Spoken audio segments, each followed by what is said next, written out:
Someone recently asked me why it is that atheists share their views with others or try to persuade people that atheism is true. They pointed out that when religious people witness, as they call it, they're usually doing it because their religion commands them to introduce others into the faith, and because they're worried about what could happen to people who don't follow their religion. For instance, they think we need to be saved from hell. But atheists, on the other hand, would have no such motives for spreading atheism. So why do we do it? Well, not all of us are so concerned with people's religious beliefs. There are some atheists who consider it a personal and private matter, and so they just won't bring it up. They're content with keeping it to themselves. But some of us do care, and here's why. We think it's better to hold correct beliefs about the world than incorrect beliefs. We think it's important for beliefs to accurately reflect reality, and we expect that others will also care about whether their beliefs are true. We consider it inherently undesirable to go through life believing something that's false.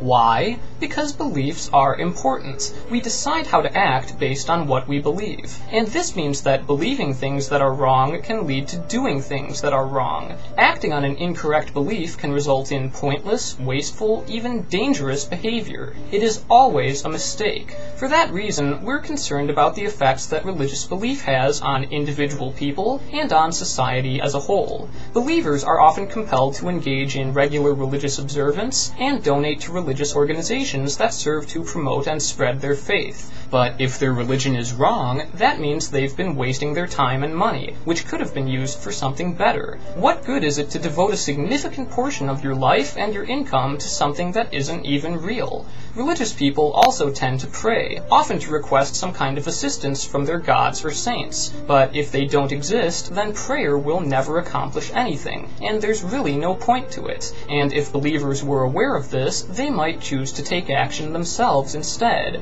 There's also the issue of stress and anxiety caused by religious beliefs. People of faith can often be deeply bothered by the possibility of eternal torture in hell, both for themselves and for others. Many of them actually believe this is real, leading to a constant concern over their eventual fate, a concern which they pass on to others, including children. But if there's no such thing as hell, then there are a great number of people who are very worried about this when they really don't need to be. Similarly, religious people might believe they need to constantly police their very thoughts to stamp out any trace of blasphemy or heresy because they're under the impression that a god is constantly eavesdropping on everything that runs through their head. This is not a small burden, and if there is no god, then these people are experiencing a great deal of needless concern. Belief in religious doctrine can also cause distorted moral reasoning. There are certain religions, very popular ones, which actually teach that being angry is the same as killing someone. More generally, this is often extended into the idea that anything considered a sin is morally equivalent. From lying to robbery to genocide, it's all the same. When you're unable to recognize such a massive difference of degree, that's not healthy. The concept of hell also ties into this, in that it's usually viewed as the only possible punishment for any sin, no matter how small. Both Hitler and the common shoplifter apparently deserve the exact same penalty.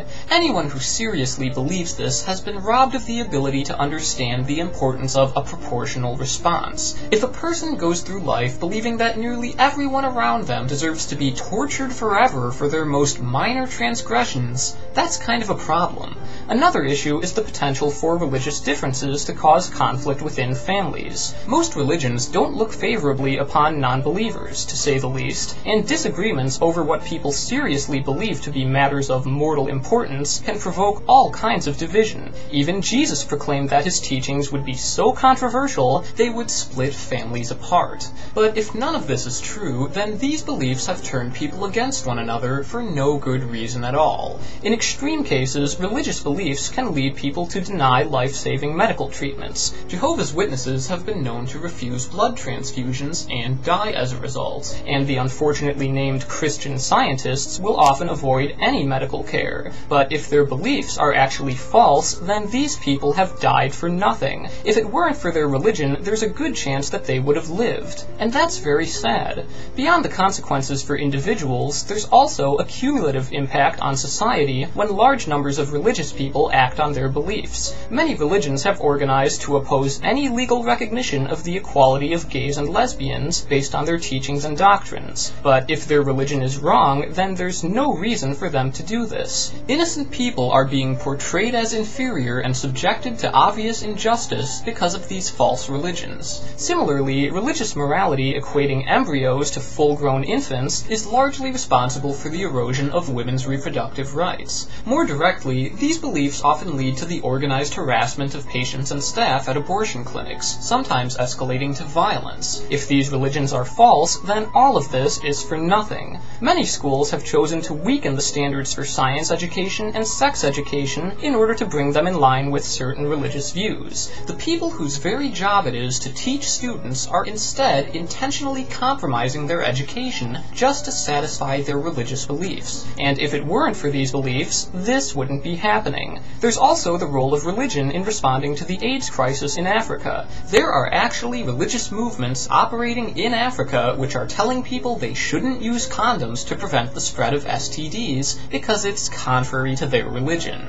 These beliefs are now responsible for people being infected with an incurable and deadly disease, and if it weren't for religion, they might be alive and well today. In the same vein, there are families who will refuse to seek any medical treatment for their children, instead opting for totally ineffective attempts at faith healing. Sometimes their children die due to neglect. If they had realized that their religion is false and their faith is futile, they would have taken their child to a doctor instead. Some religions have inspired the creation of legal systems where victims of rape can be sentenced to lashings or even death by public stoning. Victims of rape would not be viciously executed if it weren't for the religious beliefs that support this. As if that's not bad enough, African believers in witchcraft have tortured and murdered thousands of children, even infants, because they were thought to be witches. Thousands more children accused of witchcraft have been abandoned on the streets, all because of people who think witchcraft is real.